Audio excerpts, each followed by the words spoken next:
जो पार्टी छोड़कर जाते हैं वो सबसे पहली बात कहते हैं कि बहुजन समाज पार्टी में टिकट बिकता है। जो बोल रहे हैं वो एक बार नहीं, कई बार टिकट लिए हैं, कई बार एमपी बने हैं, कई विधायक बने हैं, मंत्री बने हैं, तब क्यों नहीं भाग गए? यहाँ पैसा लिया आराम नहीं रहेंगे। नहीं, नसीमुद्दीन लड़ेंगे, उनका बेटा लड़ेगा, दूसरा बेटा लड़ेगा, ये बसपा नहीं चलेगा, ये कांग्रेस में चलेगा, ये समाजवादी में चलेगा। स्वयं प्रसाद मौर्य कहते हैं। स्वयं प्रसाद मौर्य क्यों कहते हैं? उनकी बेटी आज भी भाजपा में है। आप भाजपा में मलाई खाते थे तब तक ढोल गवार सूत पसनारी नहीं दिखाई पड़ा। जब वह मलाई खा के बाहर आ गए, ढोल गवार सूत पसनारी दिखाई पड़ने लगा। बहन जी की जब सरकार थी तब राजा भैया पे बड़ी सख्ती हुई, उन पर कोटा लगा दिया गया था। राजा भैया ने जो भी बहुजन समाज पार्टी के सरकार में अत्याचार अन्याय किया, उनको बहन जी ने किसी को नहीं बख्शा। अपने सांसद को भी अपने आवास को बुला के गिरफ्तारी कराई।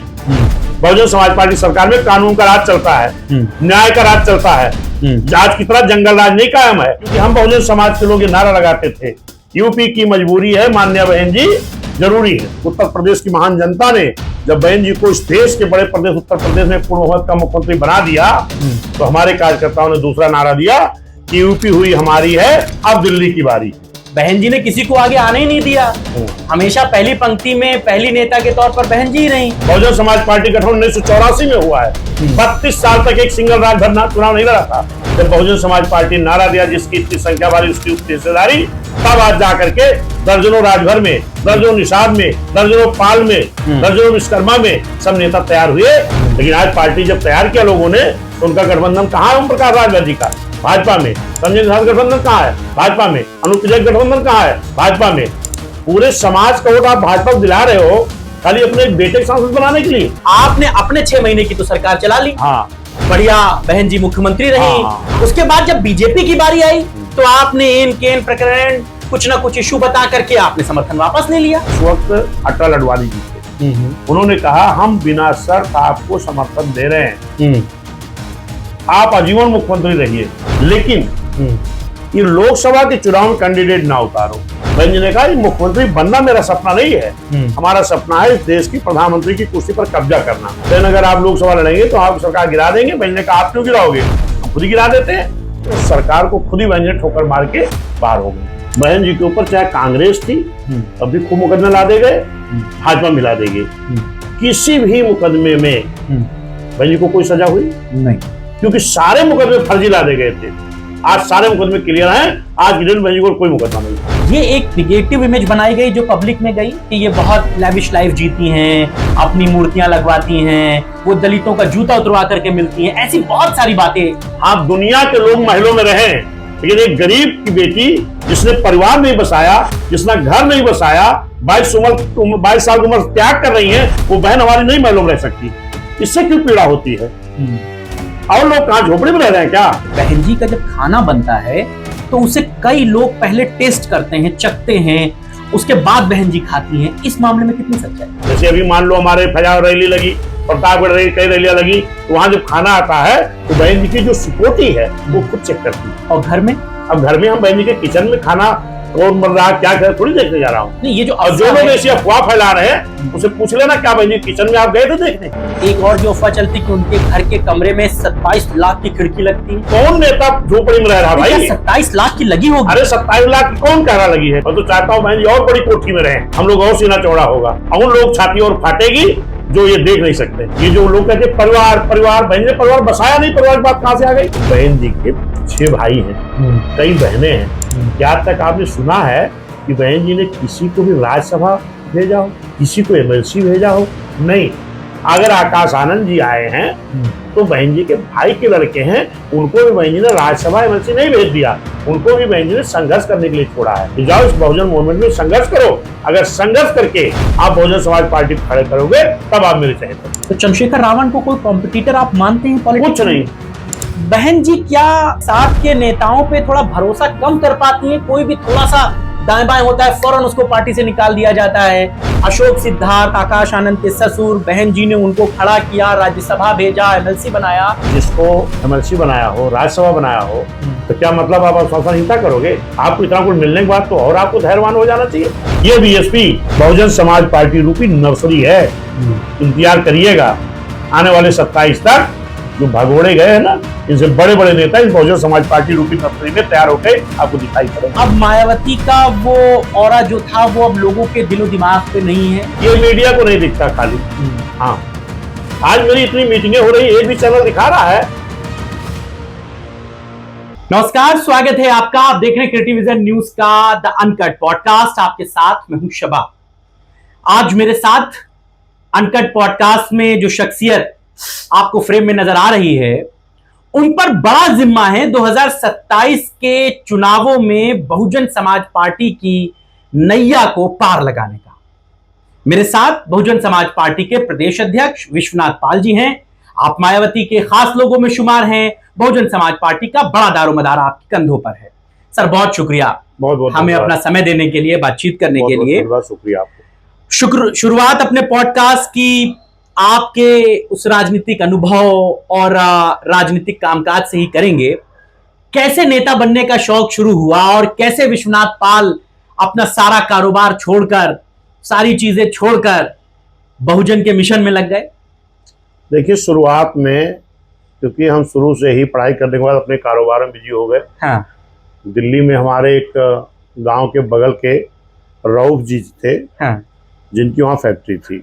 हाँ। तो शुरुआत में मैं उनके यहाँ गया, फिर उसके बाद उन्हीं के साथ में अपना हम वो काम कॉन्ट्रैक्ट बेस का करना शुरू किए। बाद में हमने फिर अयोध्या में भी अपने गांव के बगल महावा पे 20-25 मशीनें लगाई, रेडीमेड का काम शुरू हुआ। और मेरे यहाँ जो कारीगर थे वो लगभग सब शेड्यूल कास्ट के थे, कुछ मुस्लिम समाज के थे। लेकिन जो शेड्यूल कास्ट के लोग थे वो सब बहुजन समाज पार्टी से जुड़े हुए थे। तो वो लोग जो है अक्सर उनसे मिलने के लिए पार्टी के वरिष्ठ लोग आया करते थे, जिला अध्यक्ष, मंडल कोऑर्डिनेटर या और लोग। तो उनके विचारों को हम सुनते सुनते हमें लगा कि बहुजन समाज पार्टी के ही इस वक्त जो राजनीतिक दल है उनमें सबसे बेहतर विचार बहुजन समाज पार्टी का है। तो जब उन लोगों का मानव साहब का या मान्य बहन जी का कार्यक्रम वगैरह लगता था तो मैं सबकी छुट्टी भी कर देता था, मैं भी जाता था साथ में। अच्छा। बस गाड़ी करवाना, ये सहयोग करना। हाँ। तो हमें लोग पदाधिकारी बनाना चाहते थे, लेकिन हमने कहा हमें पद मत दो, क्योंकि हम कारोबारी आदमी हैं। पार्टी का सहयोग हम करते रहेंगे। तो ये चलता रहा, लगभग 90-92 से शुरू हुआ था। तो कुछ दिनों बाद लगभग 96 में 2 तारीख दूसरा महीना 96 था। उस दिन लोगों ने जबरदस्ती हमको सेक्टर अध्यक्ष बना दिया। अच्छा। हम काम करेंगे, आप सेक्टर का पद ले लो। तो हमने कहा यार, पद लेंगे तो काम करना पड़ेगा, क्योंकि मैं अपनी जिंदगी में जो भी काम किया हूँ उस काम को बड़ी तन्मयता से और मन लगा करता हूँ। उसमें कोई चूक नहीं करता हूँ उस काम में। अच्छा। फिर जब मैं इधर आया, सेक्टर अध्यक्ष हुआ, तो मैं बराबर काम करता रहा। फिर माननीय बहन जी मंडल समीक्षा बैठक ली और बहन जी के संपर्क में आया, तो बहन जी ने मुझे जिले का उपाध्यक्ष बना दिया। फिर कुछ दिन के बाद माननीय रामचंद्र राजभर जी, जो हमारे अम्बेडकर नगर के विधायक हैं, इस वक्त सपा में हैं, उस वक्त वो मंडल के अध्यक्ष थे, मैं मंडल का संगठन मंत्री हो गया। फिर कुछ दिनों बाद भाईचारे में हो गया। फिर 2008 का चुनाव हो रहा था, तो राजस्थान प्रदेश में बहन जी ने भेजा हमको, उधर काम किए। फिर इधर 2007 में, क्योंकि बाकी पूरी कहानी बहुत लंबी हो जाएगी, शॉर्टकट में आपको बता रहा हूँ कि 2007 के चुनाव में भाईचारा का संगठन बना था। तो मैं पहले सामान्य सीटों पर काम किया, फिर सुरक्षित सीटों पे इधर लगभग 8-9 मंडलों में मैंने यूपी में काम किया। और उसका रिजल्ट भी बहुत अच्छा रहा कि लगभग 2007 में हमारी 85 सीटों में लगभग मुझे लगता 65 सीट के आसपास अकेले बीएसपी सुरक्षित सीटें जीती थी। उसमें हमारे सभी लोग लगे थे, क्योंकि उस वक्त 2007 में हमारे सभी कार्यकर्ता बहुजन समाज के, बूथ के, सेक्टर के, विधानसभा के सभी लोग एक जनता का गठबंधन तैयार करके बिना किसी दल के गठबंधन के बहुजन समाज पार्टी की फुल फ्लेश गवर्नमेंट बनाने के चक्कर में लगे थे। और उसमें उत्तर प्रदेश की महान जनता का महान सहयोग रहा है, क्योंकि आपने देखा होगा कि भारतीय जनता पार्टी के समर्थन से हमारी सरकार एक बार 4 महीना बनी। और जब माननीय बहन जी ने बढ़िया काम शुरू किया तो वो हमारी सरकार जिन लोगों ने समर्थन देके बनाया था उन्हीं लोगों ने गिरा दिया। फिर उन लोगों ने 6 महीने की सरकार बनाई, फिर उन्होंने गिरा दिया। फिर एक बार उन्होंने समर्थन किया 16 महीने का, सरकार चली, फिर गिरा दिया। आज तमाम लोग हमारे विपक्षी कहते हैं कि बहुजन समाज पार्टी भारतीय जनता पार्टी से मिलकर सरकार बनाई है, लेकिन उनको ये नहीं पता है कि बहुजन समाज पार्टी कभी अपना समर्थन दे करके आज तक कभी भाजपा की सरकार नहीं बनवाई है। कभी भी भाजपा ने समर्थन दे के हमारी सरकार बनाई है, बहुजन समाज पार्टी की बनाई है।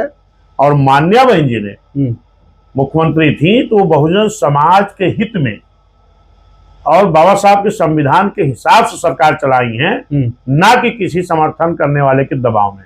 नहीं, ये बात आप कह रहे हैं बीजेपी के सपोर्ट से सरकारें बनी। वो तो इसलिए बीजेपी का कोई वो नहीं बन पाया क्योंकि शुरुआत की जो डील थी वो ये थी कि बहन जी पहले सीएम बनेंगी, उसके बाद दूसरी पार्टी का जो सपोर्टिव नेता है वो बनेगा।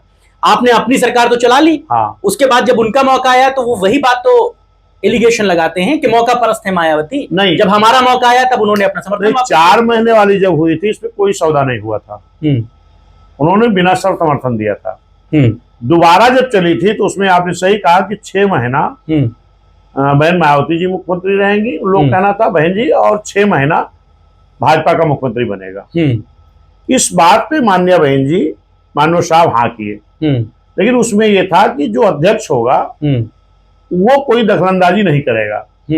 6 महीना तो बहन जी सरकार चलाई, उसके बाद जो अध्यक्ष था वो भाजपा का था, फिर वो दखलंदाजी करने लगा।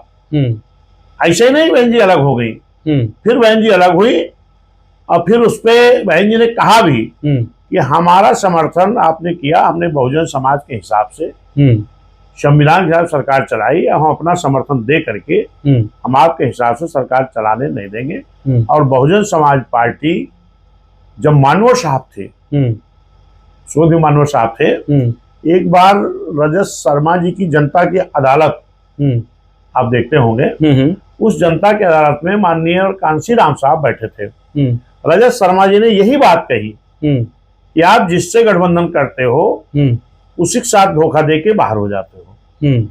माननीय कांशीराम साहब ने कहा था कि हम जिसका समर्थन लेते हैं तो हम बहुजन समाज के हित में काम करने के लिए लेते हैं, ना कि हमें कोई अच्छा कहे या बुरा कहे या धोखेबाज कहे। मगर सर सवाल, अगर हमारा हित है तो हम गठबंधन करेंगे, वरना नहीं।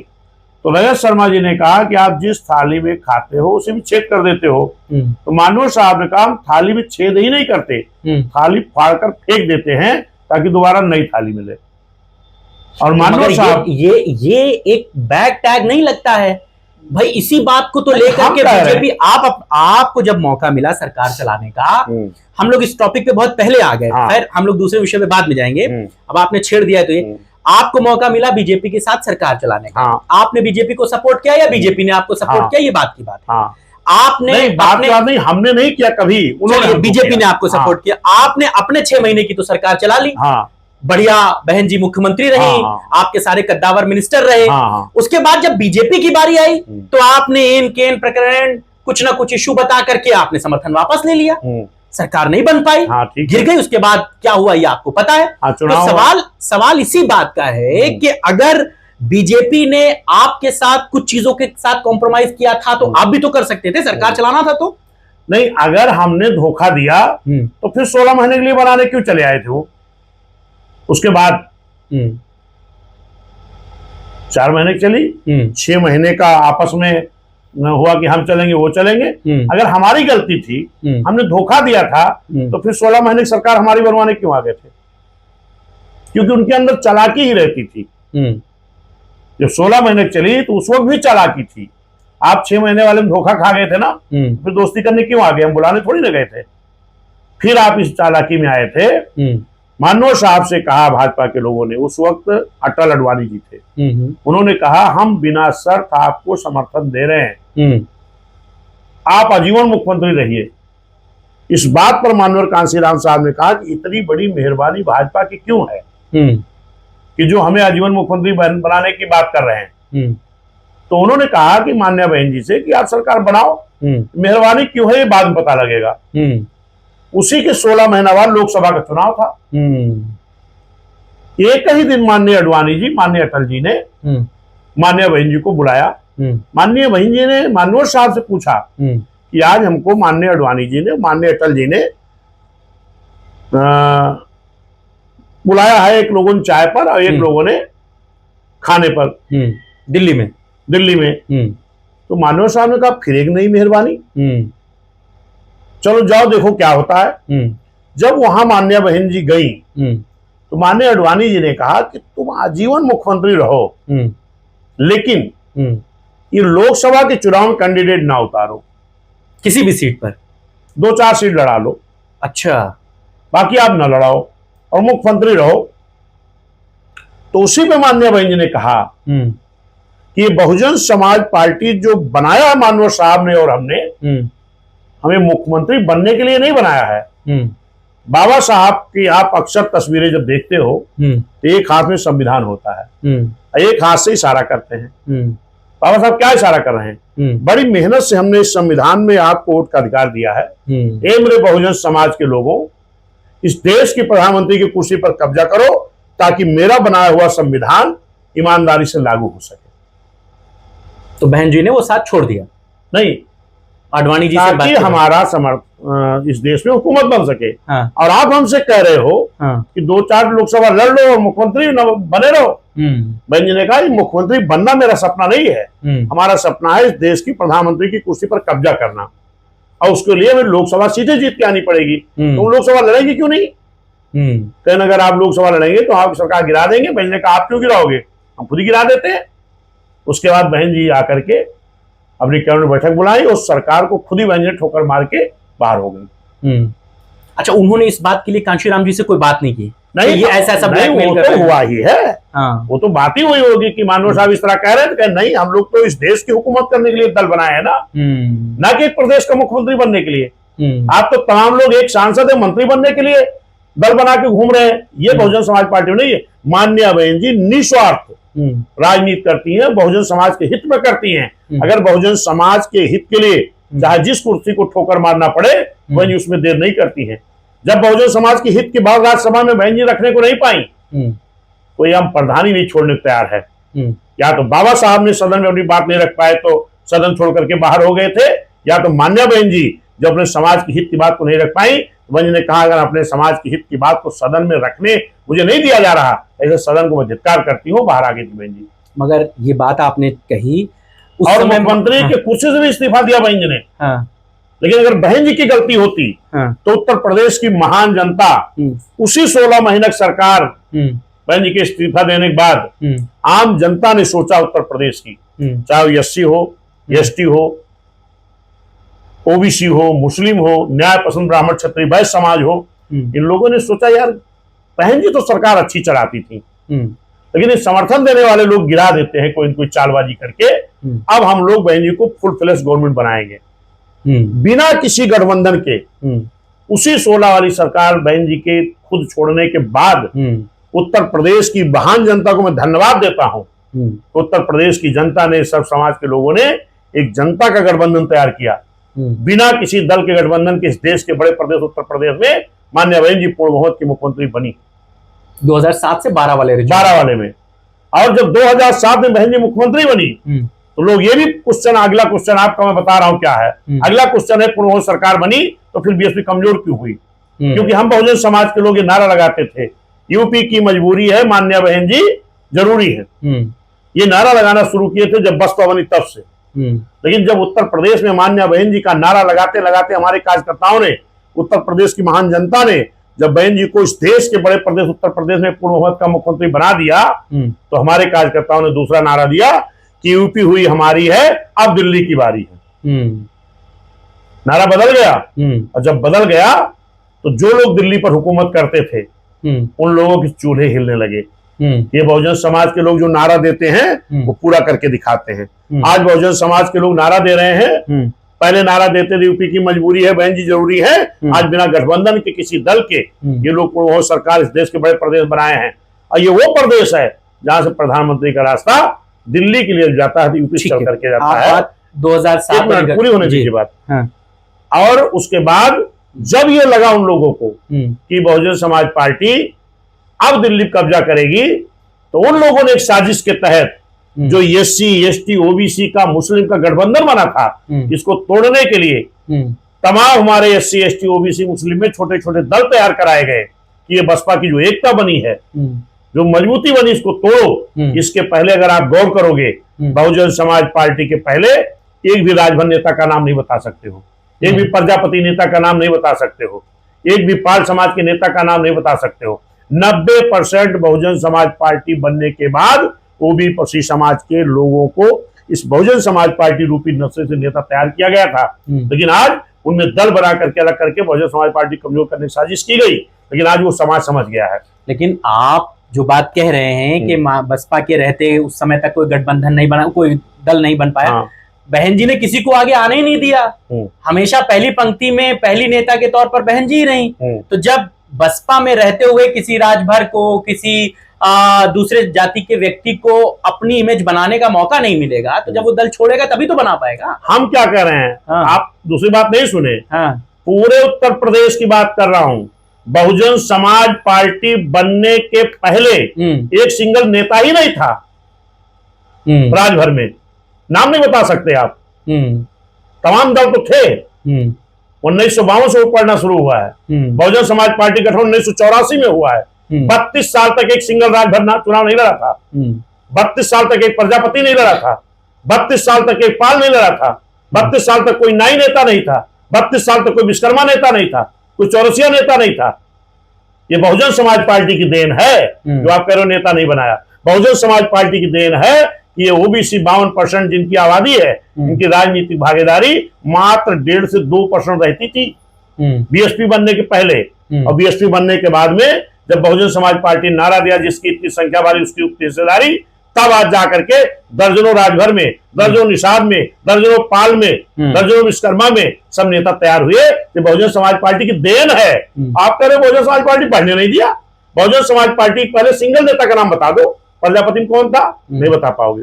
बसपा आई, शिवचरण प्रजापति, जोगीलाल प्रजापति, जगदीश प्रजापति, लोकेश प्रजापति, राजभरों में रामचंद्र राजभर, सुखदेव राजभर, हमारे उधर एक सांसद थे राजभर, अनिल राजभर, पाल में ओम प्रकाश राजभर भूल गया, ओम प्रकाश राजभर जिलाध्यक्ष थे बनारस के, इनको भी इसने तैयार किया। और नहीं, सांसद भी थे हमारे, कोई विद्यार्थी करके थे सलियमपुर के। और बीएसपी में रामशंकर पाल, अयोध्या पाल, मथुरा पाल, सतीश पाल, शेख किशन लाल बघेल, अजीत पाल, राम अवतार पाल, राजू पाल, पूजा पाल, सब बीएसपी ने तैयार किया। दयाराम पाल, भागवत पाल, आज फिर विश्वनाथ पाल, बीएसपी ने तैयार किया। बीएसपी ने पढ़ने नहीं दिया। बीएसपी न आती तो कोई इनमें नेता न पैदा होता मेरे भैया। पूरा 52% हक खा करके लोग बैठे थे। धन्यवाद दो मानो साहब, माने बहन जी को, जिन्होंने बहुजन समाज पार्टी बनाई थी, नारा दिया जिसकी इतनी संख्या भारी उसकी उतनी हिस्सेदारी। तब जिनको पहले भागीदारी मिलती थी उनको भी बसपा ने दिया, जिनको कभी नहीं मिली उनको भी भागीदारी दिया, उनको नेता बनाने का काम किया। वो कॉम्बिनेशन क्यों नहीं आगे एग्जीक्यूट हो पाया भाई? आपका 2007 वाला जो रिजिम था, जब आप 206 सीटें जीते, आपकी वोटिंग परसेंटेज तकरीबन 31% था। फिर अगला चुनाव 12 वाला हुआ, उसमें आप 80 सीटें जीते, आपका वोटिंग परसेंटेज घट गया, 26% पे आ गया। फिर इसके बाद 17 वाला चुनाव हुआ, आप 19 सीटें जीते, आपका वोटिंग परसेंटेज और कम हो गया, आप 22% पे आ गए। फिर अभी जो 22 वाला चुनाव गुजरा है उसमें आप 12% पर आ गए। क्यों ऐसा हो रहा है कि जो वोटिंग परसेंटेज है वो लगातार आपका जो है वो गिरता जा रहा है? अगर हम ओबीसी वर्ग को जगह दे रहे हैं, सारी चीजें दे रहे हैं, तो फिर बहन जी का वो ऑरा क्यों कम हो गया? इसका जवाब हम दे चुके हैं। आपके क्वेश्चन मेरा पूछने के पहले हमने आपसे क्या कहा कि जब हम 2007 में, इसके पहले हम नारा देते थे यूपी की मजबूरी है, बहन जी जरूरी है। फिर हम जब फुल फ्लैश गवर्नमेंट बनाए तो हमने नारा दिया यूपी हुई हमारी, अब दिल्ली की बारी है। तब दिल्ली में बैठे हुए लोगों के चूल्हे हिलने लगे। तब जिन हमने एससी एसटी ओबीसी और मुस्लिम समाज और न्याय पसंद ब्राह्मण क्षत्रिय वैश्य के गठबंधन के बल पर सरकार बनाई, इन लोगों में, दिल्ली के लोगों ने 7 के बाद ही ये सारे दल ज्यादा बने हैं। जिनकी हमने एकता बनाई थी, इनमें अलग अलग दल बना करके इस बहुजन समाज पार्टी खत्म करने की साजिश की गई। उसके पहले ये दल नहीं थे जितने दल आप देख रहे हो। ये बीएसपी ने जब नारा दिया दिल्ली की बारी है, तब ये दल बनाए गए, क्योंकि बहुजन समाज पार्टी के साथ जो राजभर, जो प्रजापति, जो कुर्मी, जो पटेल, जो पाल, जो निषाद जुड़ा था, किसी की हैसियत नहीं थी अलग कर पाए। इनको दल बनवाया गया, फिर उनसे बुलवाया गया कि आप जाके कहो कि अब हम किराए घर में नहीं रहेंगे, हम अपनी पार्टी में रहेंगे, झोपड़ी में चाहे रहें। लेकिन आज पार्टी जब तैयार किया लोगों ने, तो उनका गठबंधन कहाँ है? ओम प्रकाश राजभर जी का भाजपा में, संजय निषाद गठबंधन कहाँ है? भाजपा में। अनुप्रिया गठबंधन कहाँ है? भाजपा में। पूरे समाज का वोट आप भाजपा को दिला रहे हो खाली अपने एक बेटे के सांसद बनाने के लिए। जहां पर बसपा चार टिकट दे रही थी, वहां आपने माननीय ओम प्रकाश राजभर जी एक टिकट बेटे को मिल गया, पूरे समाज का राजभर का वोट भाजपा में जाएगा आपके बेटे के बदौलत। निषाद समाज पार्टी में एक टिकट मिलेगा, वो भी खाली उनका बेटा लड़ेगा। ओम प्रकाश का बेटा भी हारा, संजय निषाद का बेटा भी हारा, अनुप्रिया पटेल को भी खाली एक टिकट मिलेगा। आप लड़ोगी? हारते हारते जीती हैं। तो समाज समझ गया है कि आप अपने पार्टी जो समाज के लिए बनाए हो, अपने घर परिवार के लिए पूरे समाज को मत बेचो। या तो समाज के लिए भी कुछ मांगो, गठबंधन की खाली बेटे के लिए, खाली अपने लिए। ये समाज समझ गया है। ये समाज पुनः जिस बहुजन समाज पार्टी रूपी नर्सरी से नेता तैयार हुए, फिर वही वापस आएगा और फिर 27 में सरकार बनाएंगे। आप गठबंधन का जिक्र करते हैं, आप ये कहते हैं कि गठबंधन करने वाली पार्टियों ने धोखा दिया, बीजेपी ने आपको धोखा दिया। आपने गठबंधन तो सपा के साथ भी किया, हाँ, लोकसभा चुनाव भी साथ मिलकर लड़ा। उस लोकसभा चुनाव में उस समय तक आपकी पार्टी का कोई सांसद नहीं था, 10 सांसद आपके जीत गए। समाजवादी पहले वो 20 सांसद भी जीत चुके थे। हाँ, मतलब उससे पहले उस समय तक चुनाव में आपके पास कोई सांसद नहीं था। अच्छा, जब हमको कमजोर किया गया एक साजिश तहत, तो सांसद तो चाहे विधायक, हम कैसे जीतेंगे? लेकिन गठबंधन सपा का भी नहीं चल पाया। हम माननीय कांसीराम साहब बोला करते थे, उनकी कुछ भाषाओं को याद करिए, सर्च करिए गूगल पे। वो कहते थे किसी दल का गठबंधन हमारा जो होता है, तो हम बहुजन समाज के हित में करते हैं।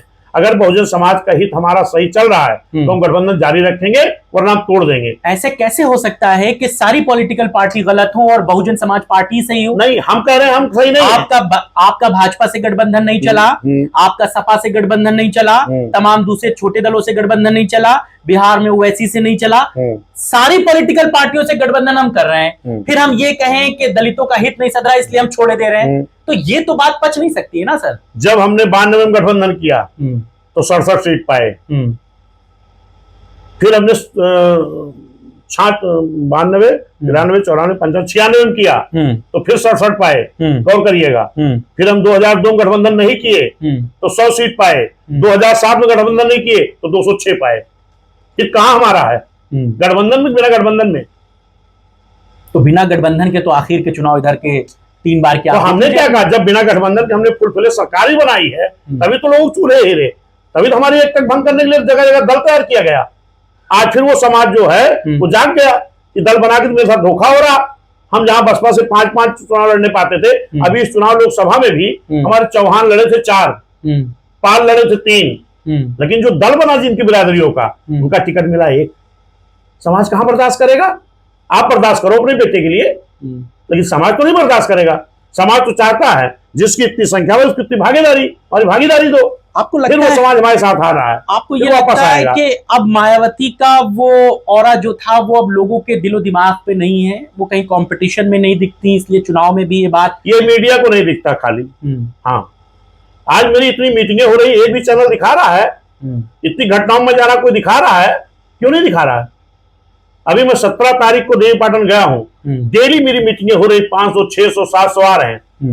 कहीं दिखाई पड़ रहा है किसी को? आपके कोई प्रवक्ता भी तो नहीं है? बसपा का कोई प्रवक्ता नहीं है जो मीडिया में जाए अपनी बात कहे? अरे मेरे भाई, आप विश्वनाथ पाल का ग्रुप है, उसमें सारी न्यूज डाली जाती है, तमाम लोग निकालते हैं। यूट्यूबर हमारे पा जाते हैं, मेन चैनल वाले नहीं पाते। क्यों? अभी 10 चैनल में दिखाऊंगा चल रही है, फिर और लोगों को क्यों नहीं मिल रही? ये भी एक साजिश मानते हैं आप? खुलेआम है। अगर हमें दिखाया जाएगा, अभी दिखाया गया कि माननीय बहन जी कोई प्रेस कॉन्फ्रेंस नहीं की, बहन जी कुछ नहीं किया। उसके बाद योगी बाबा का फोटो लगा दिया गया बहन जी का, कहा गया बीजेपी बीएसपी गठबंधन हो गया, मैं लाइव दिखा रहा हूं। इतनी गलत बात क्यों दिखा रहे हो भाई? ये दिखाओ ना, बसपा प्रदेश डेली 4 मीटिंग कर रहा, कोई दिखाता है?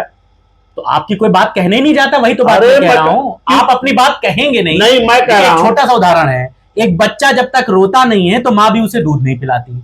आप क्या कर रहे हैं ये जब तक आपके प्रवक्ता अरे बताएंगे मेरे नहीं जाके, भाई, तो कैसे आप पता चलेगा? आपके जिले में पत्रकार नहीं है क्या? किस बड़े चैनल के जिले में नहीं है? और यूट्यूबर के तो हर जिले में है नहीं, उनको सबको 10 चैनल पे चल रहा, अभी दिखाऊंगा आपको। 10 चैनल पे चल रहा, ये मैं अभी आपको दिखाता हूं, लेकिन आपको नहीं मिल रही न्यूज, क्यों? और दूसरे दलों को न्यूज मिल जाती है। अभी अभी देखो, आज की देखो, ये देखो, ये क्या चल रहा है? विश्वनाथ पाल, ये क्या चल रहा है? बहराइच में आजाद समाज छोड़ के सैकड़ों की ज्वाइनिंग, ये क्या चल रहा? ये सारे न्यूज पे तो चल रहा, लेकिन बड़े चैनलों क्यों नहीं मिलता? इनके तो हर जिले में है, हर जिले पत्रकार होते हैं, हर ब्लॉक में होते हैं, और बसपा प्रतिनिधि मीटिंग करके चला रहा, इनको पता नहीं चल रहा। तो जो भाजपा के खिलाफ मोर्चा खोलना चाहिए बसपा को, आपको लगता है कि उसमें भी कहीं चूक रहती है? आप उतना एग्रेसिवली चीजों को कह नहीं पाते? सबसे ज्यादा बहुजन समाज पार्टी लड़ रही है उनसे, बस खाली हमको दिखाया नहीं जा रहा। बहन जी के मामले में अच्छा एक चीज बताओ जी, जैसे जो भी चैनल होंगे, क्या उन चैनलों के ब्लॉक वाइज, तहसील वाइज या जिले वाइज उनके पत्रकार नहीं होते हैं? होते मैं समझ गया, वो मैं समझ गया जो बात आप कहना चाह रहे हैं। मेरा सवाल ये कहना नहीं, उसको क्लियर करिए। होते ही नहीं होते हैं? बिल्कुल होते हैं। तो मेरी न्यूज क्यों नहीं मिलती? कहां न्यूज ढूंढते हैं वो? एलआईयू जान जाती है, एलआईयू आ जाती है, दरोगा आ जाता है, इनको नहीं मिलती। मायावती की चुप्पी को लेकर के भी बड़े सवाल इसी बात को लेकर के उठते हैं। वो सिर्फ एक प्रेस कॉन्फ्रेंस कर देती हैं, प्रेस कॉन्फ्रेंस में भी वो अपनी बात कह करके वापस हो जाती हैं। ये भी एक बड़ा उनके ऊपर प्रश्न चिन्ह लगता है जनता से जुड़े मुद्दों को लेकर के। नहीं देखिए मान्य बहन जी, जब भी जो प्रेस कॉन्फ्रेंस उसको हम लोग बाद में जो अपनी बात होती है उसको बहन जी कहती हैं, और जो उनसे सवाल होते हैं वो भी दिखाने का काम करती हैं। हाँ, बहन जी से जुड़े दो एक इशू हैं जो बहुत चर्चाओं में रहे, और उन चर्चाओं पर जनता जानना चाहती है। उनमें एक है आय से अधिक संपत्ति का मामला, साल 2000 वाला। उसको कैसे आप देखते हैं, जिसमें लगभग 17 करोड़ रुपए की हेराफेरी का जिक्र था? किसी भी मुकदमे में बहन जी के ऊपर, चाहे कांग्रेस थी तब भी खूब मुकदमे ला दे गए, भाजपा मिला देगी, किसी भी मुकदमे में बहन जी को कोई सजा हुई नहीं? क्यों नहीं हुई? क्योंकि सारे मुकदमे फर्जी ला दे गए थे। आज सारे मुकदमे क्लियर हैं, आज की डेट में बहन जी को कोई मुकदमा नहीं है। ताज कॉरिडोर वाला मामला कोई है ही नहीं। सच्चाई होती अगर, सच्चाई तो बहन जी को जेल जाना था, क्यों नहीं गई? फर्जी मुकदमे अगर बना के लादा जाएगा तो वो अपने आप खत्म हो जाएगा न्यायालय में। स्मारक वाला मामला था, ये तमाम चीजें आपको लगता है कि एक मिशन के तहत, साजिश के तहत साजिश बहन जी को बदनाम, बहुजन समाज पार्टी न बढ़ने पाए, बहुजन समाज पार्टी नेता को बदनाम करो, एक साजिश। अगर साजिश नहीं थी तो किस मुकदमे में बहन जी को जेल जाना पड़ा? बता दो कोई मुकदमा। अगर साजिश किसी के साथ करोगे तो उसका तो पर्दाफाश न्यायालय में हो ही जाएगा। हम न्यायालय को धन्यवाद देना चाहता हूं कि जो सरकारों के द्वारा मुकदमा लादा गया उसमें सब में मान्यवर जी को क्लीन चिट मिल चुकी है, सब क्लियर हो गए हैं, सब क्लियर हो गया, कोई कोर्ट में नहीं बचा हुआ है। अरे होता तो मालूम न पड़ता, आप लोग तो पता लग जाता, भले हमारी मीटिंग का पता ना लगे, लेकिन ये तो पता लग जाता कितने मुकदमे लादे गए, कितने जेल हुई, इसमें सजा हुई बहन जी को। सच्चाई होती तो होता कि नहीं होता?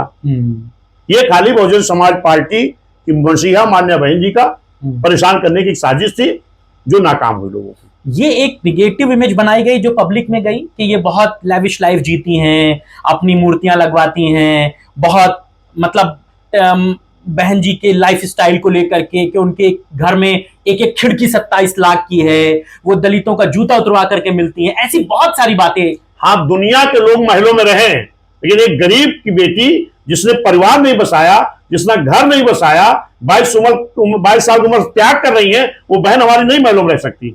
इससे क्यों पीड़ा होती है? और लोग कहां झोपड़ी में रह रहे हैं क्या? जितने नेता हैं वो झोपड़ी में रह रहे हैं, खाली बहन जी से पीड़ा है। हम लोग बहन जी को बहुजन समाज पार्टी की नेता मानते हैं, न्याय की देवी मानते हैं। अगर बहन जी नहीं होती हम लोग न्याय नहीं मिलता। आप अपने घर में अंदर तक जूता पहन चले जाते हो क्या? साफ सफाई भी कोई बुरी बात है? लोग सम्मान में बहन जी का सम्मान करते हैं, वो अलग बात है, बहन जी किसी उतारने थोड़ी कहते हैं। और रही बात की जो भी नेता हैं सारे लोग छप्पर में रह रहे हो तो बहन जी महलों में रह रही हो तो भाई बड़ा गलत काम हो रहा है।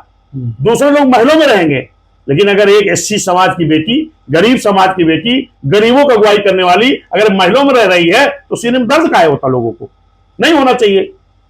बहन जी के बारे में ये सारी जो बातें कही जाती हैं, मैं एक एक करके आपसे पूछता हूँ। उनके लेविश लाइफ को लेकर के एक बड़ा सवाल उठाया जाता है अपोजिशन के द्वारा, क्या सच्चाई है? बहन जी का दिनचर्या, बहन जी की जीवन कैसा आप देखते हैं? बहन जी की फोटो हम लोग जब मिलते हैं डालते हैं तो देख लेना किस रूप में बहन जी रहती है। जिस कुर्सी बैठी हैं उस कुर्सी पे तो कवर तक नहीं है, साधारण कुर्ता पैजामा बहन जी पहन के हम लोग मिलती है।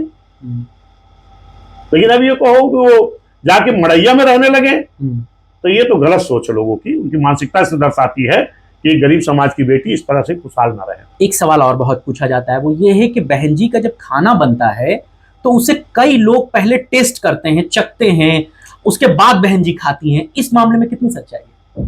अब बहन जी के किचन में आप गए हो या जो बता रहा वो गया हो तो बता सकता, मैं बहन जी के किचन तक तो कभी गया नहीं, जहाँ खाना बनता हो बहन जी खा रही हो तो हम देखें। और रही बात कि जब बाहर बहन जी रैलियों मीटिंग में जाती हैं तो बहन जी का ही नहीं, किसी भी वीवीआईपी का जब खाना वहां आता है तो वो चेक किया जाता है, ये आपको जानकारी होना चाहिए। खाली बहन जी का नहीं, जैसे अभी मान लो हमारे फजाव रैली लगी, प्रतापगढ़ रैली, कई रैलियां लगी, तो वहां जब खाना आता है तो बहन जी की जो सिक्योरिटी है वो खुद चेक करती है। और घर में? अब घर में हम बहन जी के किचन में खाना कौन बन रहा क्या कर थोड़ी देखने जा रहा हूँ। नहीं, ये जो और जो लोग ऐसी अफवाह फैला रहे हैं उसे पूछ लेना, क्या बहन जी किचन में आप गए थे देखने? बनावटी अफवाह फैलाना बंद करें लोग, अपनी गंदी मानसिकता का पर्दाफाश ना करें। बहन जी के किचन में कौन गया था भाई? कोई गया था जो बोल रहा? आप गए थे क्या, कभी गए थे? कभी नहीं। मैं यही बात आपसे जानना चाह रहा हूं, अफवाह जो फैला रहा है वो गया था क्या? मैं प्रदेश अध्यक्ष हूं, मैं बहन जी के जो ड्राइंग रूम है जहां मिलने देती है वहां मिल जाते हैं, लेकिन बहन जी का किस टाइम खाना बन रहा, क्या बन रहा, क्या बहन जी खा रही, ये हम तो आज तक नहीं देखे।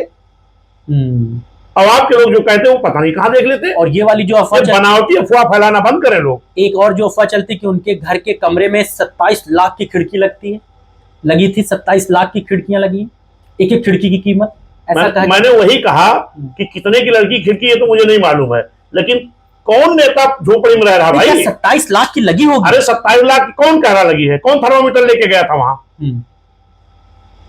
कौन सा आदमी गया थर्मामीटर लेकर के नापने के लिए 27 लाख खिड़की लगी है? हम वही तो कह रहे हैं, कौन से नेता हैं जो झोपड़ी में रह रहे हैं भाई महल छोड़ के? अगर हमारी बहन रह रही है, जो बहन हमारी दलितों के लिए पूरी जिंदगी गंवा दी, अपना परिवार नहीं बसाया, घर नहीं बसाया, 22 साल की उम्र से, जरा आप अपने समाज, कोई घर की बेटी 22 साल में समाज में निकल जाए, क्या झेलना पड़ेगा? तो धन्यवाद देता हूं मान्य बहन जी को जो इतना संघर्ष करके इस बहुजन समाज लड़ाई को लड़ रही है। मैं तो चाहता हूं बहन जी और बड़ी कोठी में रहें, हम लोग और सीना चौड़ा होगा, और उन लोग छाती और फाटेगी जो ये देख नहीं सकते।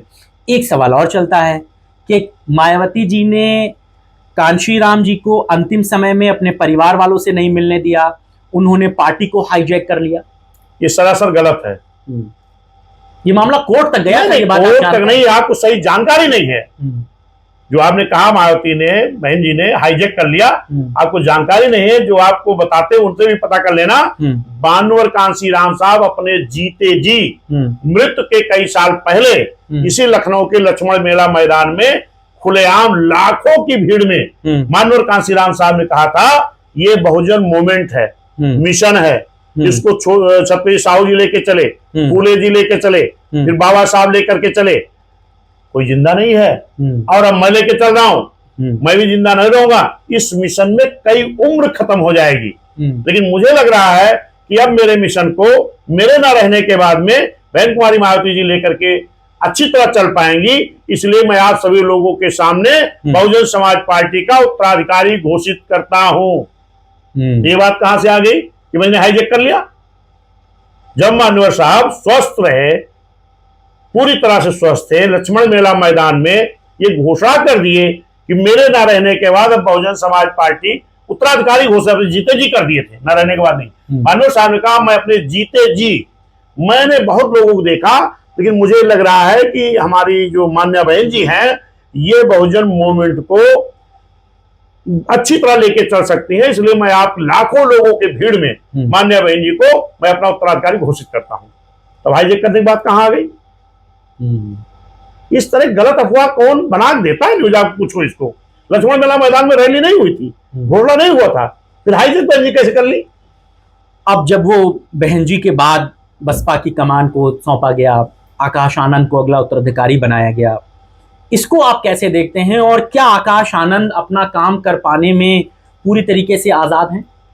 देखिए, मान्या बहन जी ने अभी दिल्ली में मीटिंग लिया था। मान्या बहन जी ने भरी मीडिया के सामने कहा, अभी मैं पूरी तरह स्वस्थ हूं, काम करने में सक्षम हूं, और जब तक मैं पूरी तरह स्वस्थ हूं, काम करने में सक्षम हूं, तब तक कोई मेरा उत्तराधिकारी नहीं होगा। बहुजन समाज पार्टी में हर कार्यकर्ता मेरे लिए बराबर है। जो बहुजन समाज पार्टी में अच्छा काम करेगा वही हमारा चहेता होगा। और अगर बहन जी को ये जो लोग कहते परिवार परिवार, बहन जी ने परिवार बसाया नहीं। परिवार की बात कहां से आ गई? बहन जी परिवार बसाया ही नहीं, घर अपना बसाया ही नहीं, शादी ब्याह किया ही नहीं, परिवार कहां से आ गया? बहन जी को अगर परिवार को बढ़ाना होता तो बहन जी के 6 भाई हैं, कई बहनें हैं। क्या तक आपने सुना है कि बहन जी ने किसी को भी राज्यसभा भेजा हो, किसी को एमएलसी भेजा हो, किसी को चुनाव लड़ाया हो? उनके माँ बाप भी जिंदा थे बहुत देर तक, माँ बाप को कभी राज्यसभा बनाया, एमएलसी बनाया, किसी को लड़ाया नहीं। अगर आकाश आनंद जी आए हैं तो बहन जी के भाई के लड़के हैं, उनको भी बहन जी ने राज्यसभा एमएलसी नहीं भेज दिया, उनको भी बहन जी ने संघर्ष करने के लिए छोड़ा है कि जाओ इस बहुजन मूवमेंट में संघर्ष करो। अगर संघर्ष करके आप बहुजन समाज पार्टी खड़े करोगे तब आप मेरे चहेते रहोगे। मगर वो चीज जो मायावती को कांशीराम जी से मिली, वो चीज आकाश आनंद को मायावती जी से मिल नहीं पाई। नहीं, मानवर कांशीराम साहब ने जब अपने आप की जरूर समझा होगा कि हमें अब अपना उत्तराधिकारी बना देना चाहिए, तो मानवर साहब ने मान्या बहन जी को अपना उत्तराधिकारी लक्ष्मण मेला मैदान बना दिया। जिस दिन बहन जी को ऐसा लगेगा उस दिन मान्या बहन जी भी, बहन जी कहा है, घर का हो बाहर का हो कोई हो, बहुजन समाज में जो मेरे मिशन के हिसाब से, बहुजन समाज मिशन के हिसाब से मेरे हिसाब से काम करेगा, जो बहुजन के लिए दिन रात काम करेगा, वही मेरा चाहता है। और मैं जब तक स्वस्थ हूं, मैं किसी को उत्तराधिकारी नहीं बनाऊंगी।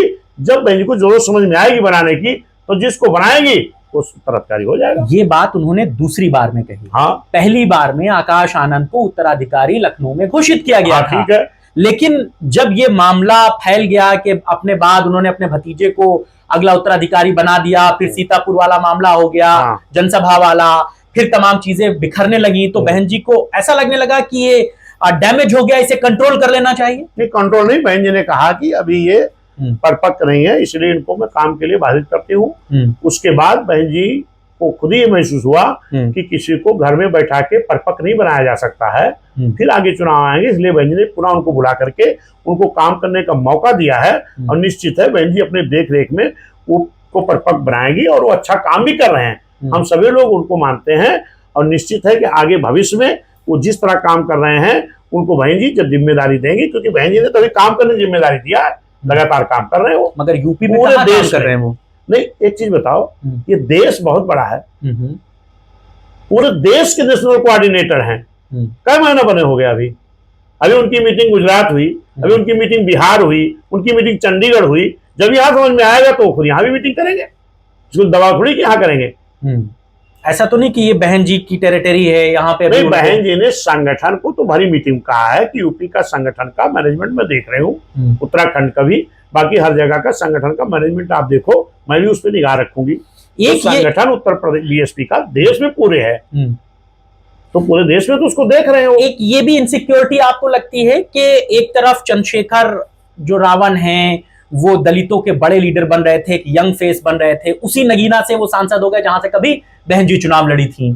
आपको ये लगने लगा था बहन जी को, पार्टी को, कि भाई एक दलितों का दूसरा बड़ा नेता तैयार हो रहा है, यंग फेस है, तो उसकी एक काट के तौर पर आपने आकाश आनंद को सामने कर दिया कि भाई युवा नेता टकरा जाए। बहन जी थोड़ा सा उम्रदराज हो गई हैं, अभी एक्टिव है, ठीक है, माशाल्लाह सब चल रहा है, लेकिन आपने चंद्रशेखर की एक काट तैयार की थी, इससे ज्यादा आकाश आनंद का कोई वजूद नहीं था। नहीं, चंद्रशेखर आ गए तो क्या हम अपनी पार्टी में नौजवानों को नहीं बढ़ाएंगे?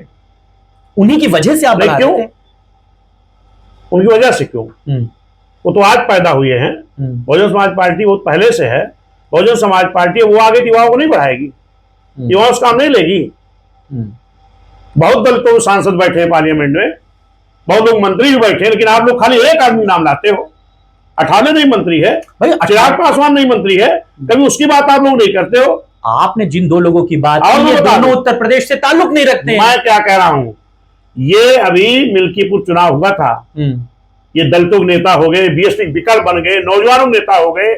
मिल्कीपुर में बीएसपी नहीं लड़ी थी, कितना वोट पाए हैं पता कर लेना।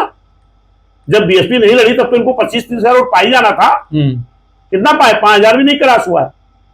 कहां विकल्प बनाए घूम रहे हो? कुंदरकी वगैरह में तो अच्छा पाए। अरे भाई कहीं का व्यक्तिगत बात छोड़ो, अभी लास्ट चुनाव जो हुआ है, कुंदरकी के उपचुनाव की बात मैं बता रहा हूं आपको।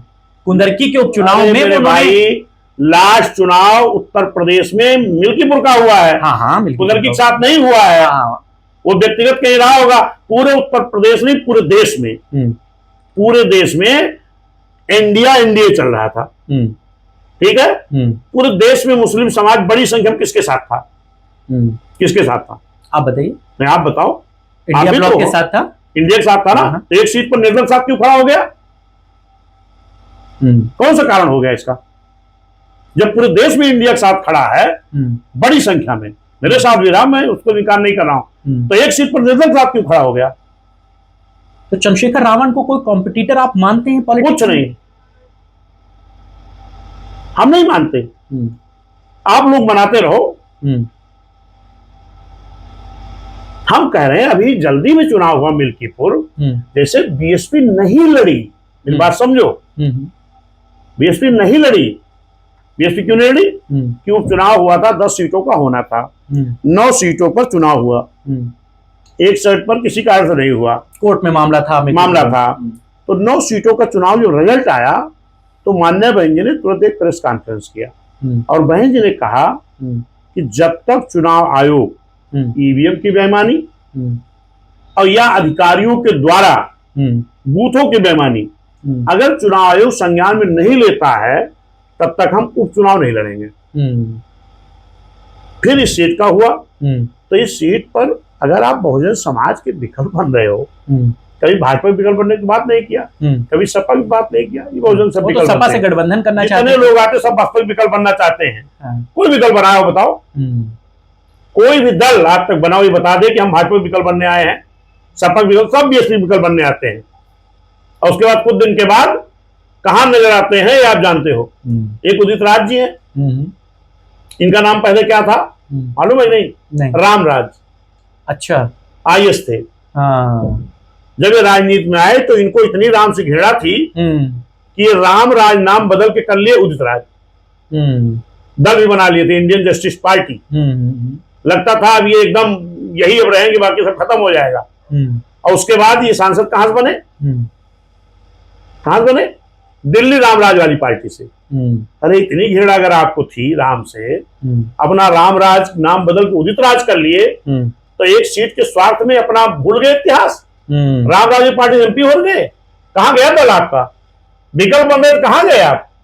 और ये तो बहन जी पे कमेंट भी कर रहे थे, अभी इन्होंने टिप्पणी भी की थी। अरे छोड़िए, जिन लोगों को वजूद नहीं, अगर आपने अपने नाम रामराज था, अपने नाम को उदित राज किया और तुम अपना इतना किरदार भूल गए कि फिर जाके रामराज वाली पार्टी एमपी हो गए, लोग बनाया भी, दिल्ली लड़ाया भी, फिर भगा भी दिया, तो कहीं कहीं जाएंगे ही ना। अच्छा, ये तो अपनी वो पब्लिसिटी पाने के लिए जो मर्जी बोल देते हैं लोग। बहन जी क्या मतलब अपने साथ के नेताओं पे थोड़ा भरोसा कम कर पाती हैं? कोई भी थोड़ा सा दाएं बाएं होता है, फौरन उसको पार्टी से निकाल दिया जाता है। अशोक सिद्धार्थ, आकाश आनंद के ससुर, बहन जी ने उनको खड़ा किया, राज्यसभा भेजा, एमएलसी बनाया, उन्हीं की बेटी से शादी अपने भतीजे की कराई, बहन जी खुद गई और एक झटके में उनको पार्टी से निकाल दिया। ऐसे ही तमाम और दूसरे लोग। नहीं, जिसको एमएलसी बनाया हो, राज्यसभा बनाया हो, तो क्या मतलब आप अनुशासनहीनता करोगे? आपको इतना कुछ मिलने के बाद तो और आपको धैर्यवान हो जाना चाहिए। बहुजन समाज पार्टी अन्य दलों की तरह नहीं है। बहुजन समाज पार्टी मिशन है, मूवमेंट है, और जो भी आदमी इस मिशन मूवमेंट के साथ जरा भी कहीं गलत दिखाई पड़ेगा, मान्य बहन जी उसको निकालकर बाहर कर देंगी। एक एलिगेशन जो हमेशा लगता है और जो पार्टी छोड़कर जाते हैं, वो सबसे पहली बात कहते हैं कि बहुजन समाज पार्टी में टिकट बिकता है। जब तक रहते तब तक क्यों नहीं बोलते? जो बोल रहे हैं वो एक बार नहीं, कई कई बार टिकट लिए हैं, कई कई बार एमपी बने हैं, कई कई विधायक बने हैं, मंत्री बने हैं, तब क्यों नहीं भाग गए? यहां पैसा लिया आराम नहीं रहेंगे। 5 बार विधायक बने हो तो बीएसपी फिल्म टिकट देती रही तुमको, जब भाग गए तो पैसा लेती है। एलिगेशन लगाने वाले पर तो सोचो, जरा उनसे पूछ लेना कि भाई तुम 5 बार विधायक मंत्री बने, तब क्यों ले लिए टिकट, क्यों नहीं भाग गए? अब आप, तुम्हारी बेटी को टिकट नहीं मिला, तुम्हारी पत्नी को टिकट नहीं मिला, तुमको नहीं मिला, तो तुम उस स्वार्थ में कोई दल ढूंढ रहे हो जो परिवारवादी हो, जो परिवार को बढ़ावा दे, तो आप जाके सटल हो रहे हो। किसकी बात कर रहे हो बताओ? उस काम खोले पन्ना। नसीमुद्दीन कहते हैं ये बात, क्या कहते हैं कि मैं नहीं, नसीमुद्दीन लड़ेंगे, उनका बेटा लड़ेगा, दूसरा बेटा लड़ेगा, ये बसपा में नहीं चलेगा, ये कांग्रेस में चलेगा, ये समाजवादी में चलेगा। वहीं पहुंच गए। स्वयं प्रसाद मौर्य कहते हैं ये बात। स्वयं प्रसाद मौर्य क्यों कहते हैं? उनकी बेटी आज भी भाजपा में है। आप भाजपा में मलाई खाते रहे जब तक, तब तक ढोल गंवार सूद पसनारी नहीं दिखाई पड़ा। जब वहां मलाई खा के बाहर आ गए, ढोल गंवार सूद पसनारी दिखाई पड़ने लगा। आपकी बेटी आज भी भाजपा में है, आप अलग दल बनाए घूम रहे हो। ये दोहरी राजनीति करने वाले लोग बसपा में नहीं टिकेंगे। एक एग्जांपल मैं आपको देता हूं, आप कह रहे टिकट नहीं बिकता है। लखनऊ की लोकसभा सीट है, आपके यहां से प्रत्याशी हुए, देखिए सुन लीजिए पहले मेरी बात सुनिए, फिर आप अपनी बात कहिएगा। लखनऊ लोकसभा सीट से आपने पहले लोकसभा का प्रत्याशी बनाया सरवर मलिक को, ठीक है, मैं नाम लेके कह रहा हूं, जीत नहीं पाए वो अलग बात है। फिर विधानसभा के चुनाव हुए, वही प्रत्याशी विधानसभा की सीट के लिए, एक सीट के लिए प्रत्याशी हो गया, लखनऊ उत्तर से उन्होंने चुनाव लड़ा, सरवर मलिक ने, चुनाव हार गए। मेयर का चुनाव हुआ, उनकी पत्नी चुनाव लड़ी, ठीक, चुनाव हार गए। अब पार्षदी का चुनाव बचा था, वो भी लड़ लेते वो। क्या आपके पास प्रत्याशी नहीं है कोई और? नहीं, जो आदमी हमारी पार्टी में लगातार लगा है, अगर हम टिकट काट दें तो आप कहोगे इसको दोबारा लड़ाया। अरे लोकसभा उसी को लड़वा रहे हैं, विधानसभा उसी को लड़वा रहे हैं, मेयर उसकी पत्नी को लड़वा रहे हैं। मतलब मेरा कहने का मकसद ये है कि अगर आप टिकट बांट रहे हैं तो कोई और नजर नहीं आ रहा। अरे भाई, राजनाथ सिंह मंत्री है, राजनाथ सिंह का बेटा विधायक है, लालजी वर्मा भी सांसद है, लालजी वर्मा की बीवी विधायक की लड़ी, लालजी वर्मा की बेटी विधायक की लड़ी, ये क्यों नहीं देखते हो आप? लालजी वर्मा सांसद है, लालजी वर्मा की बीवी लड़ी कटेरी से, बिटिया लड़ी जलालपुर से, उन पे नहीं दिखाई पड़ रहा आपको? है बीएसपी में एक सरवर मलिक अगर लड़ रहे हैं तो काहे इतना दर्द हो रहा भाई? राजनाथ सिंह मंत्री हैं, उनका बेटा जो है कि विधायक है, मंत्री है, अमित शाह जी मंत्री हैं, उनका बेटा पीसीएस का क्या, उसका पीसीआई का अध्यक्ष है, वो नहीं दिखाई पड़ रहे हैं आपको? अरे हमारे यहाँ कहीं कोई अगर बेचारा रात दिन लगा है, जी जान से लगा है, लड़ रहा है, तो उसमें तो कहीं एक आध जो अपवाद है, बाकी तो बीएसपी में जो भी लोग हैं वो खुद लड़ रहे हैं, नहीं लड़ते वो तो चलो उनका बेटा लड़ गया। तो इस पे कोई टिके, ये परिवारवाद उन लोगों को कहो जो खानदानी चले आ रहे हैं। एक दो चीज और छोटी छोटी है। बहन जी की जब सरकार थी तब राजा भैया पे बड़ी सख्ती हुई, उन पर पोटा लगा दिया गया था, आप इसको कैसे देखते हैं?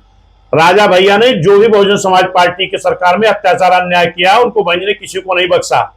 अपने सांसद को भी अपने आवास पे बुला के गिरफ्तारी कराई। बहुजन समाज पार्टी सरकार में कानून का राज चलता है, न्याय का राज चलता है, आज की तरह जंगल राज नहीं कायम है। मैं कोई राजा भैया की नहीं बात कर रहा हूं, माननीय बहन जी ने अपने वर्तमान सांसद को आवास में बुला गिरफ्तारी कराया था कि नहीं? तो कानून तो सबके लिए बहुजन समाज पार्टी में एक है। आजम खान को लेकर के आपकी क्या राय है? कोई राय नहीं, जेल में है, परिवार परेशान तो जेल में है तो उनके दल के लोग लड़े, जिस दल में उन्होंने जिंदगी गंवा दी। अगर वो जेल में हैं तो जिनके लिए उन्होंने पूरी जिंदगी गंवा दी, उनको रोड पे उतरना चाहिए, लड़ना चाहिए। आप लोग घर का कोई मामला हो जाए तो पूरा परिवार रोड उतर जाता, पूरी समाजवादी उतर जाती है, और जिनके बल पर समाजवादी जिंदा है उनके ऊपर आपत्ति आती तो रोड पर नहीं उतरना जानते। भाई हम क्या कह सकते हैं उनके बारे में? आप क्या बहुजन समाज पार्टी उनके परिवार के टच में है? आप नहीं, मेरी जानकारी में नहीं है, जबकि पूरा मुस्लिम समाज एक आशा भरी निगाहों से बहन जी की तरफ देख रहा है। और मैं जा रहा हूं, आपने देखा होगा अभी बाराबंकी में 600 मुस्लिम समाज के लोगों ने ज्वाइनिंग किया, अभी श्रावस्ती में करीब 200-300 मीटिंग ज्वाइनिंग किए, लोगों मुस्लिम समाज ज्वाइन किए, भिनगा में ज्वाइन किए, अभी फिर 24 की जा रहा हूं, बड़ी संख्या में इकौना में हमारे ज्वाइन करने लोग मुस्लिम समाज के जा रहे हैं। अभी मैं बल्हा गया था, वहां तमाम कुर्मी समाज जिला पंचायत सदस्य वर्तमान मौर्या पाल ज्वाइन किए। अभी आज मेरे घर पर आप गए थे सुबह, वहां सुबह झांसी से चल करके कुशवाहा, मौर्या समाज, निषाद समाज, पाल समाज के लोग ज्वाइन करने आए। आज बहुजन समाज पार्टी की तरफ पूरे प्रदेश के लोगों की निगाह लगी है। जिस तरीके से आम जनता उत्तर प्रदेश की 7 से 12 तक बहन जी को देखा, 12-17 तक समाजवादियों को देखा, और 17 से 8 तक भाजपा को देख रहा। आज उत्तर प्रदेश की आम जनमानस एक चीज देख रहा है कि बहन जी की सरकार में कानून का राज चल रहा था, बहन जी की सरकार में नौकरियां खूब बढ़ती हुई हैं, बहन जी की सरकार में किसान खुशहाल था, बहन जी की सरकार में व्यापारी खुशहाल था। आज उत्तर प्रदेश का आम जनमानस पुनः बिना किसी दल के गठबंधन, जनता गठबंधन पर बहन जी को दोबारा लाना चाहता है। एक लाइन की बात ये, आजम खान के परिवार से आपकी कोई बात नहीं हो? नहीं। और आप कुछ ऐसा चाहते भी नहीं है कि वो आए? नहीं, हम क्यों नहीं चाहते, हम तो चाहते जो भी आ जाए उसके लिए मान्य बहन निर्णय लेगी, उनकी वापसी होगी। और ये लेकिन पूरा समाज आने के लिए आतुर है, मैं ये देख रहा हूं। मेरे समाज के लोग कह रहे हैं कि बहुजन समाज पार्टी की सरकार में, चाहे वो मुस्लिम समाज हो, चाहे पिछड़ा समाज हो, चाहे SC/ST समाज हो, चाहे न्याय पसंद ब्राह्मण क्षत्रिय वैश्य समाज हो, उत्तर प्रदेश लोग कह रहे हैं बहन जी जैसा लाइन ऑर्डर की सरकार में नहीं है, बहन जी की सरकार जैसा नौजवानों को रोजगार नहीं मिला, बहन जी की सरकार में 5000 प्राथमिक विद्यालय बनाया जाता है आवाज की सरकार में, जबकि बहन जी की सरकार आज से 15 साल पहले थी। अगर 5000 प्राथमिक विद्यालय बनाने की जरूरत पड़ी तो आज तो और बच्चे बढ़ गए, आज तो और विद्यालय बनाने की जरूरत पड़नी चाहिए। आज 5000 विद्यालय खत्म करने की साजिश हो रही। बहन जी की सरकार में 5000 प्राथमिक शिक्षा विद्यालय, हजारों हाई स्कूल, हजारों inter college, ITI college, polytechnic college, engineering college, paramedical college, homoeopathic college, यूनिवर्सिटियां बहन जी ने बना के दिखा दिया था खाली 6-7 महीने में। अब आज की सरकार 5000 विद्यालय बंद करने जा रही, साजिश कर रही बंद करने की। नौजवान पेपर देने जाता है, नौकरी पर्चा लीक हो जाता है, अगर धरना देने जाता है तो लाठियां चलती, जेल भेजा जाता। ये सरकार है। जो लोग पार्टी छोड़कर गए, क्या उनके लिए विकल्प खुले? स्वामी प्रसाद मौर्य, रामाचल राजभर, अगर ये कभी वापस आना चाहें, नसीमुद्दीन सिद्दीकी, तो आपको लगता है इन्हें पार्टी में लेना चाहिए? ये निर्णय मान्य बहन जी का। इन लोगों ने पार्टी क्यों छोड़ी? इन लोगों ने पार्टी को क्यों छोड़ा? अब ये तो वही बताएंगे। आपको क्या लगता है? नहीं छोड़ा कि निकाला गया, ये आप तय कीजिए। वो तो कहते हैं कि मैंने छोड़ा, आप कहते हैं उन्हें निकाला गया। वो कहते हैं मैंने पार्टी छोड़ी। तो छोड़ दिया तो जाने दो। क्यों छोड़ा इन लोगों ने? अब उन्हीं से पूछ लेना, मुझे क्या मालूम। मैं तो ये जानता हूं कि तुम्हारे समाज में कोई नेता नहीं था।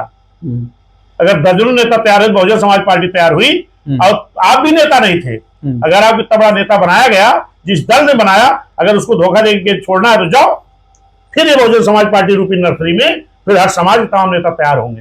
हमारे पार्ट समाज बड़े बड़े नेता बने, छोड़ के चले गए। आज फिर बहन जी ने एक पार्ट समाज के बेटे को गांव से उठा करके उत्तर प्रदेश अध्यक्ष बनाकर फिर नेता तैयार करने का काम किया कि नहीं? ये BSP बहुजन समाज पार्टी रूपी नर्सरी है। इंतजार करिएगा, आने वाले 27 तक जो भगोड़े गए हैं ना, इनसे बड़े बड़े नेता इस बहुजन समाज पार्टी रूपी नर्सरी में तैयार होकर आपको दिखाई पड़ेंगे। हम लोग अपने पॉडकास्ट के अंतिम चरण में हैं। आपकी बहन जी से कब मुलाकात हुई थी? पहली मुलाकात याद है आपको? 96 के आसपास। हाँ, कहाँ हुई थी? क्या हुआ था एग्जैक्टली? मैं पार्टी में तो 90-92 से लगा था, लेकिन मैं काम करता था और मैं बहन जी के पास कभी जाने के सोचा नहीं। सेक्टर अध्यक्ष थे, लेकिन बहन जी अयोध्या में बूथ सेक्टर की समीक्षा बैठक करने गई थी बहन जी, गुलाबबाड़ी मैदान में। उसके बाद सर्किट हाउस में बहन जी रुकी थी। वहां हमारे कुछ लोग ले जा करके, माननीय रामकरण बाबू जी थे और कुछ लोग थे, हमको ले जाके बहन जी से मिलवाए कि बहन जी विश्वनाथ पाल है, बहुत एक्टिव है, जबकि मैं सेक्टर अध्यक्ष था। बहन जी देखते ही कहा कि भाई इसको उपाध्यक्ष बना दो। अच्छा। हाँ, मुझे बहन जी ने उपाध्यक्ष बना दिया। फिर रामचल राजभर जी, जो माननीय रामचल राजभर जी हमारे विधायक है सपा में, वो मंडल अध्यक्ष थे, तो मैं मंडल का संगठन मंत्री था। फिर मैं भाईचारा में काम किया। फिर राजस्थान प्रदेश में 2008 चुनाव हो रहा था, बहन जी वहाँ भेजी। फिर मैं वहाँ से आया तो प्रदेश में प्रभारी के रूप में लगभग आधे प्रदेश में मैंने काम किया। फिर इधर बहन जी का आशीर्वाद रहा, बहन जी ने मुझे अध्यक्ष बनाया। अध्यक्ष बने भी मुझे लगभग 2.5 साल के ऊपर होने जा रहा है, और माननीय बहन जी का आशीर्वाद है। जब से मैं अध्यक्ष बना हूँ तब से मैं रात दिन चल करके बहुजन समाज पार्टी को मजबूत कर रहा हूँ, और जो हमने अपने कार्यकर्ताओं में जोश उत्साह इस वक्त देख रहे हैं, मैं उसी आधार पर बोल रहा हूँ कि जनता का गठबंधन एक तैयार होगा। इसी के बल पर, बिना किसी दल के गठबंधन पर के 2007 के तक पर पुनः बहन जी को मुख्यमंत्री बनाने का काम मैं करूंगा। आप खुद चुनाव अपने लड़ेंगे? कार्यकर्ताओं के बल पर, अपने पदाधिकारी नहीं, मैं तो कभी सोचता भी नहीं हूँ। 7 वाली रिजिम में भी आपने कुछ मतलब कभी नहीं। जो आदमी काम कर रहा होता है, जब सरकार आ जाती है वो तो चाहता है कि कम से कम एमएलसी बन जाएं, किसी सदस्य। नहीं, वो तो तमाम लोग रहे जो एमएलसी बने वो भी छोड़ के भाग गए, तमाम लोग नहीं बने वो भी छोड़ के भाग गए। आप क्यों नहीं बने? नहीं, हम कह रहे हैं आज भी बहन जी की सरकार बन जाए, माननीय बहन जी मुख्यमंत्री हो जाए, आज भी मैं कोई पद नहीं चाहता हूँ। मेरी एक चाहत है, बहन जी मुख्यमंत्री बने, प्रदेश को न्याय मिले, प्रदेश का विकास हो, उसी में मेरा विकास है। नहीं, विश्वनाथ पाल की भी तो एक चाहत होगी, कोई हर चाहत आदमी नहीं की है। चाहत होती है कि मैं मंत्री बनूं, संतरी बनूं, मुख्यमंत्री बनूं। चाहत होती तो अब तक कई दलों में कूद फांद करके मैं भी बन गया होता, जो लोग कर रहे हैं। जिन लोगों को 2-2 बार एमएलसी बनाया गया, आज छोड़ के गए, वहां आयोग के सदस्य बने बैठे हैं, अपना सम्मान भी भूल गए। तमाम लोग यहाँ बड़े बड़े मंत्री रहे, आज वह सोचते आयोग के कोई मेंबर बन जाए। इतना बड़ा स्वार्थ नहीं होना चाहिए। मेरा तो सीधा सवाल है, मैं माननीय बहन जी को उत्तर प्रदेश का मुख्यमंत्री बनाना चाहता हूं, उसके लिए रात दिन मेहनत कर रहा हूं, और मेरा हर कार्यकर्ता मेहनत कर रहा, हर पदाधिकारी मेहनत कर रहा, बूथ का पदाधिकारी मेहनत कर रहा। इसलिए मुझे भरोसा है, अपने कार्यकर्ताओं पर भरोसा है कि फिर माननीय बहन जी मुख्यमंत्री बनेगी, फिर उत्तर प्रदेश का विकास होगा, उत्तर प्रदेश को न्याय मिलेगा, नौजवानों को रोजगार मिलेगा, बस उससे बाद मुझे पूरी संतुष्टि है। अब हम लोग बिल्कुल अंतिम चैप्टर में हैं। मैं कुछ नेताओं के नाम लूंगा, आपको उनको एक शब्द में क्लेरिफाई करना है कि आप उनके बारे में क्या सोचते हैं। नरेंद्र मोदी? कुछ नहीं सोचते। अमित शाह? वो भी एक उनके जोड़ीदार है, नेता है, मेरा कोई मतलब नहीं। योगी आदित्यनाथ? मुख्यमंत्री हैं, जबकि इनको तो एक मठ के मालिक थे, यहाँ आने की जरूरत नहीं थी, लेकिन अब हो सकता है कि कुर्सी के लालच रही हो, आए हों, तभी तो सरकार नहीं चलाई जा रही, जंगल राज कायम है। केशव प्रसाद मौर्य? तो वो भी अपने दल के नेता हैं, क्या बता दें उनके बारे में। आपके पुराने साथी ब्रजेश पाठक? बहुजन समाज पार्टी रूपी नर्सरी से तैयार हुए, भाजपा के आज जरूरत थी, उनके पास ज्यादा चेहरे बहुजन समाज पार्टी की नर्सरी से तैयार हुए मिलेंगे, उप मुख्यमंत्री है, बधाई। मुलायम सिंह यादव? पिछड़ों के अच्छे नेता रहे हैं, आज इस दुनिया में नहीं है, मैं उनके ऊपर कोई कमेंट नहीं करना चाहता। अखिलेश यादव? लड़ाई लड़ रहे हैं, नारा पीडीए का देते हैं, विकास किसी और का करते हैं। असदुद्दीन ओवैसी? देखिए, वो भी अच्छे नेता हैं, समाज की लड़ाई लड़ रहे हैं, जहां उनका वर्चस्व है वहां अच्छी लड़ाई लड़ रहे हैं। मायावती? सबसे अच्छी नेता देश की। ओम प्रकाश राजभर? वो भी भटक रहे हैं, कहां कौन बुला ले वहीं पहुंच जाएंगे। मंत्रिमंडल में भाई को हमारे रहना चाहिए, बड़े भाई को रहते हैं, सपा सरकार के मंत्री रहे। तो मैं इसमें आगे बढ़ूं, एक लाइन उनकी जोड़ दूं। वो बाबा साहेब की एक लाइन कोट करते हैं, वो ये कहते हैं कि बाबा साहेब कहते थे कि अगर तुमको किसी का उद्धार करना है तो तुमको सत्ता में रहना पड़ेगा, इसीलिए मैं सत्ता के साथ रहता हूं। नहीं, बाबा साहब ने कहा था अगर देश का उद्धार करना है तो बहुजन समाज को हुक्मरान बनना पड़ेगा, किसी के साथ रह के नहीं। बाबा साहब ने कहा था कि मेरा भारतीय संविधान मैंने बनाया है, अगर इस देश की हुकूमत करने वाले लोग ईमानदारी से मेरे बनाए हुए संविधान को लागू कर दे, पूरे देश की उन्नति हो जाए। आज तक इस देश में बाबा साहब संविधान पूरी ईमानदारी लागू नहीं हुआ, और इसीलिए बाबा साहब ने कहा था इस देश का हुक्मरान बहुजन समाज को बनना होगा ताकि मेरा बनाया हुआ संविधान लागू हो। उस काम पर बहुजन समाज पार्टी चल रही, मान्य भाई चल रही। ठीक। चंद्रशेखर रावण? कुछ नहीं। अनुप्रिया पटेल? अब वो तो सब वही है, कुर्सी कहाँ मिले। स्वामी प्रसाद मौर्य? बेटी भाजपा में, खुद दल बनाए घूम रहे हैं, क्या बोलूं उनके बारे में। संजय निषाद? ये सब समाज के साथ तो कहा है, खुद कुर्सी बैठे हो, बाकी समाज लतियाया जा रहा है, उसके लिए कोई न्याय नहीं मिल रहा। सारे जो आरक्षण है SC ST OBC का, ये सरकारी विभाग में है, भाजपा सारे विभाग को प्राइवेट करती जा रही, वो मलाई खा रहे, उनको याद नहीं आ रहा क्या हो रहा समाज के साथ। परिवार को समय दे पाते हैं? देखिए, मेरे पत्नी है, 2 बेटे हैं, दोनों बेटियां हैं, और सब लोग पढ़ाई कर रहे हैं। जब से मैं अध्यक्ष बना हूं, जितना समय मैं आपको दे रहा हूं, आपके लखनऊ जिले को, उतने मैं दूसरे जिलों को, उतने फैजाबाद में, और उतने परिवार को। दोस्तों के साथ बैठ की हो पाती है? दोस्त यार मिल पाते जहां हैं? जाते हैं वहीं हमारे बहुजन समाज के लोग मिलते हैं, वही सब हमारे दोस्त हैं। नहीं वो तो ठीक है, वो पॉलिटिकल पार्टी वाले दोस्त हैं। विश्वनाथ पाल के कुछ तो अपने जिगरी नहीं, होंगे। कुछ दोस्त हैं तो वो लोग जब कभी घर जाते तो पता लगाए रहते, वो लोग आते, सुबह शाम मुलाकात हो जाती। ऐसा तो नहीं कि बड़े नेता बन गए, समय नहीं है यार अभी बाहर नहीं, हो। मैं इसके लिए क्या करता हूँ कि अगर मुझे सुल्तानपुर जाना है, 12 बजे मीटिंग है, तो मैं घर से 8 बजे निकल जाता हूँ। अच्छा। रास्ता में मैं अपने जो भी लोग मेरे होते हैं, चाहे पार्टी कार्यकर्ता हूँ, चाहे मेरे हित में जिनका घर रास्ते में पड़ता है, मैं उनके घर चाय पानी करते हुए निकल जाता हूँ, उनकी मुलाकात भी हो जाती, मीटिंग भी हो जाती। हाँ चलिए, हम लोग अपने पॉडकास्ट को अंत करेंगे। हमारे दर्शकों को चैनल सब्सक्राइब करने के लिए और हमारी आपकी बात सुनने के लिए एक बार आप मोटिवेट कर दीजिए। निश्चित है कि सभी लोग इनके चैनल को सब्सक्राइब करें, लाइक करें, और सभी दर्शकों को जो इनके देख रहे हैं उनको सबको मेरी तरफ से शुभकामनाएं। बहुत शुक्रिया सर, हमें अपना समय देने के लिए। विश्वनाथ पाल जी हमारे साथ थे। खुलकर वो बहुजन समाज के मूवमेंट, पार्टी की रणनीतिक गतिविधियां, जो विद्रोही हैं, जो बगावती हैं, जो दगाबाज हैं, उन पर खुलकर बात कर रहे थे। 27 में कैसे लड़ाई लड़ेंगे, इन तमाम इश्यूज पर उन्होंने बहुत ब्रीफ में बात की है। आपको ये चर्चा हमारी कैसी लगी हमें जरूर बताइएगा। आपकी राय और विचारों का हमें इंतजार रहेगा। बहुत बहुत धन्यवाद, शुक्रिया आपसे।